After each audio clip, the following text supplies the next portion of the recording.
सुप्रभात बच्चों। मैं गुरप्यारी खन्ना, केंद्रीय विद्यालय क्रमांक 3 की हिंदी शिक्षिका। आज बच्चों हम एक प्यारी सी कविता एक बुढ़िया का रसास्वादन करेंगे।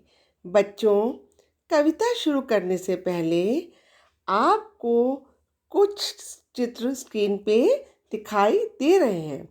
बेटा, पता है इस चित्र को क्या कहते हैं? नहीं ना? तो मैं आपको बताती हूँ बेटा। ये चित्र महाराष्ट्र की वर्ली शैली में बने हैं। इसे कहानियों की कला भी कहा जाता है।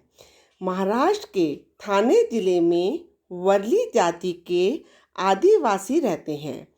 इन आदिवासी जाति की कला को ही वर्ली शैली कहते हैं। वे अपनी कहानियों को इन चित्रों के माध्यम से दिखाते हैं। देखो बेटा, इसमें सब कुछ है। पेड़ हैं, पौधे हैं, एक लड़की मटका लेके जा रही है, कोई पानी डाल रहा है, तो पूरी कहानी आपको इसमें दिखाई दे रही है। तो प्यारे बच्चों, आप भी इन चित्रों को अपनी कॉपी में बनाने का अभ्यास करेंगे, जो कि बहुत ही इजी है। अब बच्चे, हम कविता शुरू करते हैं। तो कविता का नाम क्या है? एक बुढ़िया। क्या नाम है? एक बुढ़िया। तो सबसे पहले मैं इसका वाचन करूंगी और आप लोग ध्यान से सुनेंगे। कहीं एक बुढ़िया थी, जिसका नाम नहीं था कुछ भी।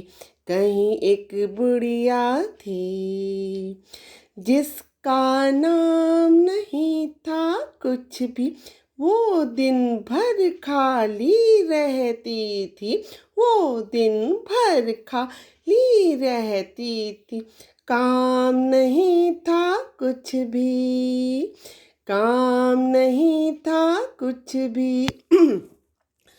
काम न होने से उसको, काम न होने से उसको आराम नहीं था कुछ भी, आराम नहीं था कुछ भी।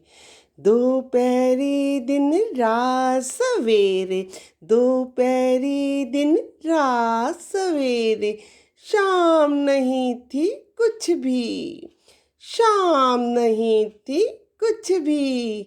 वाह, बहुत सुंदर कविता। तो बेटा, अगर हमारा स्कूल खुला होता तो इसमें बहुत सुंदर पपेट शो हो सकता था। हम आपको कठपुतली बनाकर बड़ा सुंदर सा हम इसका चित्रण कर सकते। जैसे कहीं एक बुढ़िया थी, जिसका नाम नहीं था कुछ भी, कुछ भी, कुछ भी, है ना? पर खैर, अभी तो आपको पता है कोविड-19 के कारण हम लोग वर्चुअल क्लास ले रहे हैं।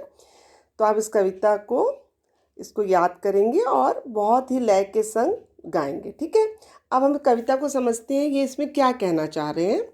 कहीं एक बुढ़िया थी, जिसका नाम नहीं था कुछ भी।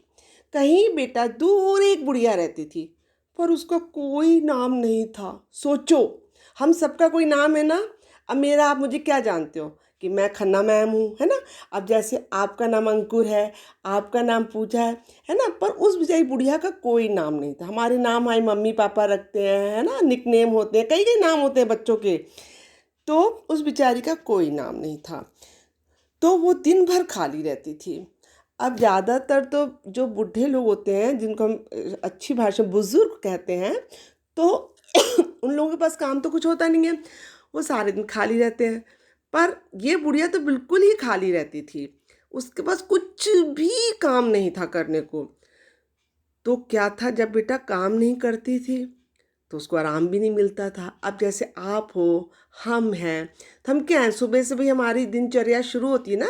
आपने मैथ्स में जैसे अभी आपको आगे पता चलेगा अपनी दिनचर्या लिखो, तो आपका क्या दिनचर्या? कि उठे, फ्रेश हुए, फिर स्कूल गए, नाश्ता किया, दूध पिया, फिर स्कूल गए, वहाँ पे पढ़ाई करी, गेम्स के पीरियड में खेले, फिर घर आए, फिर खाना खाया, फिर थोड़ा आराम किया, फिर खेला, फिर पढ़ने गए, बैठे, फिर थोड़ा टीवी देखा, मम्मी पापा की हेल्प की। तो बहुत सारे काम होते हैं। पर आजकल तो नेचुरली कोविड-19 के मारे स्कूल तो हम जा ही नहीं रहे हैं, तो फिर भी हमारे पास बहुत सारे काम है भैया। ऑनलाइन क्लासेस रोज मैडम लेती हैं, 3-3 पीरियड हमें पढ़ना पड़ता है, फिर मैडम होमवर्क देती है, वो आपको करना है, फिर मम्मा पापा की हेल्प करनी होती है है ना। तो आप लोग काम करके थक जाते हैं, खेलते खेलते भी हैं, टीवी भी देखते हैं।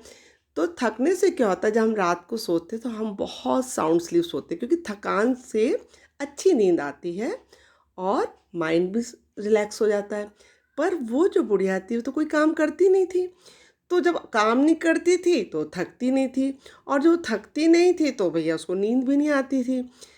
तो इस तरह से उस बुढ़िया की ज़िंदगी कट रही थी। तो अब हम इसके आगे बेटा थोड़ा सा अभ्यास भी देखते हैं कि इसमें आगे क्या क्या आपकी क्वेश्चन आंसर्स दी हैं, जो संग संग मैं आपको समझा दूंगी और आपको करने में मुश्किल नहीं होगी। पहला है बेटा, बिना नाम वाली बुढ़िया का कोई नाम बताओ। ये तो हमारी मर्जी है, हमें जो नाम अच्छा लगता है, ये टीचर आपको नहीं बताएगी। आप राधा रखो, कमला रखो, विमला रखो, कुछ भी रखो, जो आपके मन में आए, जो नाम आपको अच्छा लगता है।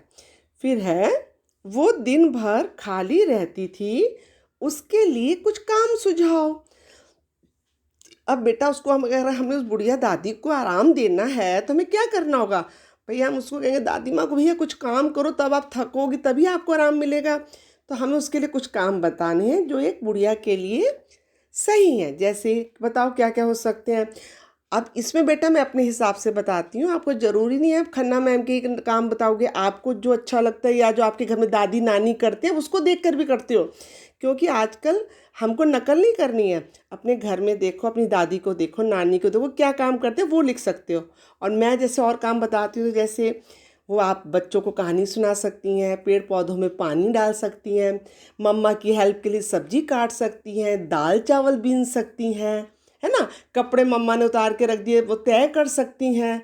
तो इसी, ये तो मैं आपके उनके लिए बता रही हूँ, भाई इस बुढ़िया के लिए भी यही काम है। भाई वो कपड़े तय कर सकती है, पानी डाल सकती है, दाल चावल बीन सकती हैं, सब्जी काट सकती हैं, है ना, अपना नहा धो सकती हैं। तो इस तरह से हम बूढ़ी दादी के हम काम लिखेंगे अपने अपने अनुसार।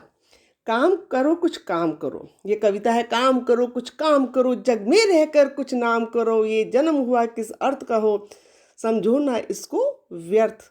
तो ये है बेटा, इसी तरह से बड़ी अच्छी कविता है। तो भाई इससे कोई लिंक नहीं है, फिर मैं थोड़ा बताया।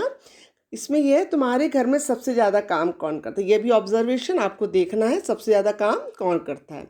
तो मेरा ख्याल सबके घर में उसकी मम्मी ज़्यादा काम करती हैं। अब जैसे मैं तो मम्मा हूँ, तो मुझसे कोई पूछे सबसे ज़्यादा काम कौन करता हो, तो मैं कहूँगी भैया मैं ही करती हूँ, है ना। तो इसी तरह से सबसे ज़्यादा आराम कौन करता है, तो मेरे घर में मेरी मदर इन लॉ मतलब मेरी सासू माँ है, मेरे ससुर जी हैं वो, क्योंकि वो थोड़ी सी जो दादी हैं, जो मम्मी हैं वो काम करती हैं।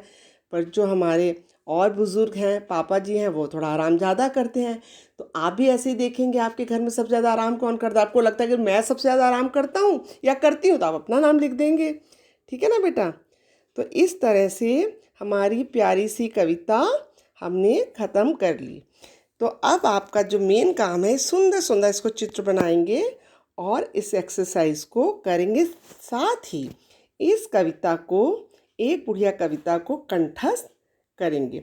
ओके बेटा, बाय बच्चे, लव यू ऑल बेटा, गॉड ब्लेस यू।